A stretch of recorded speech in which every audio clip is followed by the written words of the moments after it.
Episode की शुरुआत में यहाँ पे हमें फिर से डीमन कासल का सीन दिखाया जाता है और अब आपको याद होगा यार, यहाँ पे जिन्हों ने कुछ डीमन नाइट्स का सामना किया था और उनमें से कुछ को उसने मार दिया होता है। यहाँ पे जो डीमन का मतलब ये नाइट लीडर होता है उससे वो लड़ रहा होता है और जैसे वो यहाँ पे उसको मारने वाला होता है तभी यहाँ पे एक बंदी की आवाज आती है और वो कहती है कि रुको रुको रुको, मैं हार मानती हूँ, प्लीज मेरी जान बख्श दो। तो यहाँ पे जिन्हों सोचते हैं कि क्या ये बोल कैसे सकता है, मतलब यार आपको पता होगा ज्यादातर डीमंस बोल नहीं पाते, तो वो उसका मास्क उतारता है तो वो देखते हैं यहाँ पे एक लड़की होती है, मतलब लड़की तो नहीं बोलूंगा, डीमन ही है, एल्फ टाइप। वो यहाँ पे माफी मांग लेती है जिन्हों से। जिन्हों कहते पहले तो तुमने हमारे ऊपर हमला किया और अब तुम भीख मांग रही हो तुम्हें माफ करने के लिए, और वैसे भी मैंने तुम्हारे दोस्तों को तो मार दिया है। तो ये बंदी कहती है कि देखो ऐसी बात है कि मैं तो इनकी लीडर हूँ, तो ऑब्वियस सी बात है ये लोग भी यही चाहते थे कि मैं बच जाऊँ, है ना। तो जिन्हों ऐसे जाने लगता है तो ये बंदी बोलती है कि इसको एक चांस मिल गया अटैक करने को। वो यहाँ पे जिन्हों को पीछे से अटैक करती है, लेकिन इधर टस्क अपने हिम ऑफ प्रोटेक्शन का इस्तेमाल करके एक शील्ड बना देता है, जिसके बाद यहाँ पे ये बंदी फिर से माफी मांगने लग जाती है और कहती है प्लीज मेरे को मारना मत, मेरे को जिंदा छोड़ दो। तो जिन्हों यहाँ पे उससे पूछता है कि अगले फ्लोर पे जाने के परमिट के बारे में तुम्हें कुछ पता है,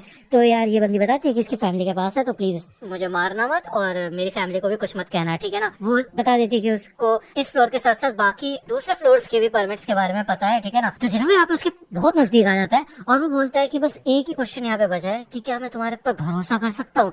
तो ये बंदी कहती है हाँ यार ठीक है कर सकती हूँ। तो यार वो काफी ज्यादा डर जाती है और जिन्हों कहते हैं ठीक है फिर अगर तुम मेरे को परमिट दे दोगी तो मैं तुम्हें कुछ भी नहीं कहूंगा, ओके।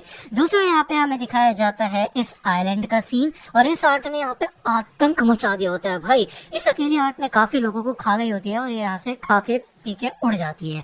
दूसरा यहाँ पे हमें फिर से जिन्हों का सीन दिखाया जाता है। वो इससे पूछता है कि तुम हो कौन, तो वो अपना इंट्रोडक्शन देती है कि इसका नाम एसल है और वो राडेरो फैमिली से बिलोंग करती है। जिन्हों इससे पूछता है कि क्या तुम्हारे दिमाग में कोई वॉइस तुम्हें सुनाई देती है इंसानों को मारने के लिए, तो एसल कहती है कि क्या वॉइस नहीं, लेकिन हमें एक अजीब चीज सुनाई देती है जो कि कहती है कि हमें इस जगह को प्रोटेक्ट करना है। जिन्हों पूछते हैं ये आवाज तुम्हें कब से सुनाई दे रही है, तो एसल बताती है कि जब से वो यहाँ पे आई है। तो जिन्हों कहते हैं क्या मतलब है यहाँ पे आई है, इससे पहले कहाँ पे थी।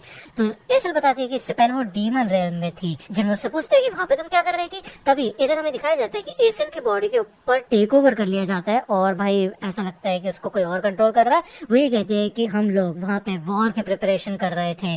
जिन्हों पूछते हैं किसके साथ वॉर, तो एसल बताती है कि एक ऐसा दुश्मन जिससे लड़ने के लिए पूरे के पूरे डीमन दुनिया को एक साथ इकट्ठा होना पड़ेगा। यहाँ पे जिनको जब उससे इन्फॉर्मेशन निकालने की कोशिश करता है तो वो और कुछ भी नहीं बता पाती और वो पूरी तरह से एग्जॉस्ट हो जाती है और बेहोश हो जाती है। तो जिनको समझ आ जाता है कि भाई सिस्टम उसे रोक रहा है कोई भी इन्फॉर्मेशन बताने से और वो इससे ज्यादा कुछ बता भी नहीं सकती है। दूसरा यहाँ पे हमें दिखाया जाता है हेडक्वार्टर्स का सीन। इधर फाइल्स प्रेजेंट की जाती है हमें और बताया जाता है कि इस फ्लाइंग आर्ट ने काफी सारे लोगों को मार दिया, मतलब 294 सिविलियंस को खा गया है, ठीक है। इसके अलावा 108 हंटर्स को डिप्लॉय किया गया था, उनमें से 4 ई रैंक के हंटर, एक सी रैंक का और एक बी रैंक का हंटर मारा जा चुका है। थोड़े समय बाद वहाँ पे ए रैंक का हंटर आया था जिसने इस आर्ट को पूरी तरह से खत्म कर दिया। इसका मतलब ये है कि भाई एक आर्ट का सामना करने के लिए एक ए रैंक का हंटर तो अपने को चाहिए ही, ठीक है। गोगुन ये बताता है कि जो हमारा आइलैंड है वो 120 किलोमीटर दूर है जेजो आइलैंड से, ठीक है ना। तो यार अगर ये सारी की सारे आर्ट उड़ना सीख गए तो हमारे सर्दर्न टिप के ऊपर ही सबसे पहले अटैक करेंगे, वहाँ पे आना शुरू हो जाएंगे, ठीक है। तो हमें जापान को जल्दी से जल्दी कांटेक्ट करना होगा क्योंकि ऑब्वियसली बात है सेम थ्रेट उनके ऊपर भी है और वो हमारी नेबरिंग कंट्री है, तो उनका साथ लेना होगा हमें। और हंटर एसोसिएशन के चेयरमैन होने के नाते मैं यहाँ पे घोषणा करता हूँ चौथे रेड ऑपरेशन की जेजो आइलैंड पे। दूसरा यहाँ पे हमें फिर से डीमन कासल का सीन दिखाया जाता है। अब ये ऑलमोस्ट इधर राडेरो फैमिली कासल के पास पहुंच चुके होते हैं, मतलब एसल के कासल के पास, और उसको यहाँ पे टस्क ने उठा रखा होता है। जैसे जिनको यहाँ पे अंदर आता है तो जो एसल के डैड होते हैं वो काफी ज्यादा डर जाते हैं, मतलब राजा। वो बोलता है कि ये तुम किसे लेके आ गई एसल, तुम अंधी हो गए, तुम्हें दिखाई नहीं दे रहा कि इसके पास कितने सारे सोल्जर्स है इसकी शैडो के अंदर। तो जिनको कहते हैं यार मान गया इस बंदे को, इसने पहचान कैसे लिया। तो यहाँ पे सारे के सारे ये जो सोल्जर्स होते हैं ये जिनको के ऊपर अपनी तलवारें ले आते हैं और किंग यही कहता है कि तुम्हें क्या लगता है कि तुम यहाँ पे एसल को बंदी बना के आ सकते हो और हमारे कासल के ऊपर कब्जा कर सकते हो। तो यार जिनको यहाँ पे क्लैरिफाई करता है कि ऐसी बात नहीं है, वो यहाँ पे डील करके आया है एसल के साथ कि वो किसी को कुछ भी नुकसान नहीं पहुंचाएगा अगर तुम लोग मुझे एंट्री परमिट दे दोगे तो, ठीक है। तो यार किंग को ये बात पता होती है कि जिन्वो ने वल्कन और मेटस को हरा दिया था आसानी से, तो ऑब्वियसली बात है इनका तो कोई चांस बनता ही नहीं है जिन्वो के सामने। तो ये लोग शांति से यहाँ पे ये 81st फ्लोर का एंट्री परमिट जिन्वो को दे देते हैं और राजा यही कहता है कि ठीक है फिर निकलो यहाँ से, तुम्हारा काम हो गया ना। तो जिन्वो जाने से पहले ये कहते हैं कि एक और चीज मैं इसको लेना चाहता हूँ। तो यार वो यहाँ पे पकड़ लेता है एसल को, जिसे देख के राजा को काफी ज्यादा गुस्सा आता है कि वो उसकी बेटी को कैसे पकड़ सकता है। लेकिन जिन्वो अपना हाथ हटा लेता है और कहता है ओहो ऐसी कोई बात नहीं है, मेरा मतलब ये है कि मैं उसको अपने साथ ले जाना चाहता हूँ, क्योंकि उसे सारे के सारे फ्लोर परमिट्स के बारे में पता है। तो राजा कहता है कि तुम उसकी सेफ्टी की गारंटी देते हो? तो जिन्वो कहता है हाँ ऑफ कोर्स। दूसरा यहाँ पे हमें वो वाली आंट का सीन दिखाया जाता है, उसका डायसेक्शन हो रहा होता है, मतलब उसका जो भी रिसर्च वगैरह करने के लिए यार काटी पीटी हो रही होती है, ठीक है ना। और इधर ये गिल्ड मास्टर खड़ा होकर देख रहा होता है। दूसरा यहाँ पे हमें डीमन कासल का सीन दिखाया जाता है। इधर जिन्वो ने ज्यादातर फ्लोर्स को ओवरकम कर लिया होता है, वो 89th फ्लोर पे आ चुका होता है। इग्रिस और टैंक भी अच्छी तरीके से रैंक अप हो चुके होते हैं। ये दोनों यहाँ पे अब एक एस रैंक के और ए रैंक के हंटर के मुकाबले हो चुके हैं। दूसरे यहाँ पे एसल कुछ गिफ्ट्स वगैरह देख रही होती है, क्योंकि ऑब्वियसली बात है 90 फ्लोर पे जाने का जो खतरा होगा ना वो काफी ज्यादा बढ़ जाएगा, और वहाँ पे एंट्री परमिट पाने के लिए इनको कुछ शराब वराब देनी पड़ेगी उन लोगों को, मतलब सौदा करना पड़ेगा उन लोगों के साथ। तो जिनको कहते देखो उसकी कोई जरूरत नहीं है, क्योंकि ऑब्वियसली बात है तुम खुद बताओ, अगर मैं तुम लोगों से कमजोर होता तो तुम इतनी आसानी से मेरे साथ डील कर लेते या फिर मेरे को एंट्री परमिट देते। जिनको के कहने का मतलब ये है कि लड़के ही वो सबके सब कासल से उनके एंट्री परमिट छीन लेगा और इस जगह के ऊपर राज कराएगा राडिसो फैमिली का। तो एसल कहते हैं कि वो तो राडिरो फैमिली है, लेकिन आप इतना कुछ क्यों कर रहे हैं, आपने मेरी फैमिली को क्यों छोड़ा, उनको बख्श क्यों दिया आपने, उनको मारा क्यों नहीं? तो जिनको कहते हैं क्योंकि मैं तुम्हें पसंद करने लगा हूँ। तो यार एसल यहाँ पे काफी ज्यादा शर्माने लग जाती है। जिनको मन में कहते हैं कि वैसे देखा जाए तो एसल और जिन्हो ये दोनों के दोनों दिमाग से थोड़ा लूज है, और ऐसे लोगों के साथ मेरी बनती भी है। यहाँ पे जिन्हो एसल को वापस जाने के लिए कहते हैं, क्योंकि ऑब्वियसली बात है आगे वाले फ्लोर्स पे खतरा बढ़ने वाला है। लेकिन एसल यहाँ पे काफी परेशान हो जाती है। वो कहती है आपको क्या लगता है मैं एकदम नाकारा हूँ, बेकार हूँ, मैं आपको और भी ज्यादा अकम्प्लिश करते हुए देखना चाहती हूँ, इसलिए मैं आपके साथ चलना चाहती हूँ। तो जिन्हो मान जाता है। जैसे 90th फ्लोर पे आते हैं ये लोग, तो यार जो नंबर होता है बीस्ट का वो भी बढ़ जाता है और इनका लेवल भी काफी ज्यादा बढ़ जाता है, जिनको आसानी से इन सबका सामना करता है। दूसरा यहाँ पे हमें चॉय जोंग इन का सीन दिखाया जाता है, और चाहे ये भी इधर शामिल होती है, चाहे को सारी इन्फॉर्मेशन बता देते हैं चॉय जोंग इन उस जेजो आइलैंड रेड के बारे में कि सारे के सारे एस रैंक के हंटर्स को जाना होगा जेजो आइलैंड रेड पे। चाहे कहते इसका तो ये है कि संग जिन्हो भी जाएगा। तो चॉय जोंग इन कहता है हाँ देखो हमें बस ये है कि वहाँ पे जाके सारी के सारी आंट्स को मारना है और कुछ नहीं।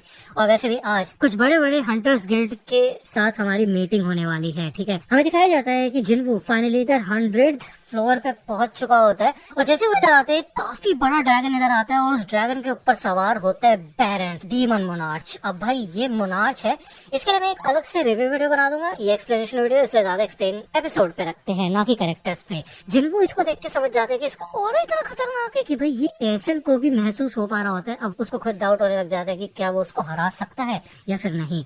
और सबसे खतरनाक बात है ये उड़ने वाला, जिसका नाम होता है केसलन, जो कि एक वेवरन होता है। इसे देख के यहाँ पे जिनको समझ आ जाता है कि इसका तो ये है कि बैरन सिर्फ डीमंस को ही नहीं बल्कि ऐसे ड्रैगन्स को भी कंट्रोल कर सकता है।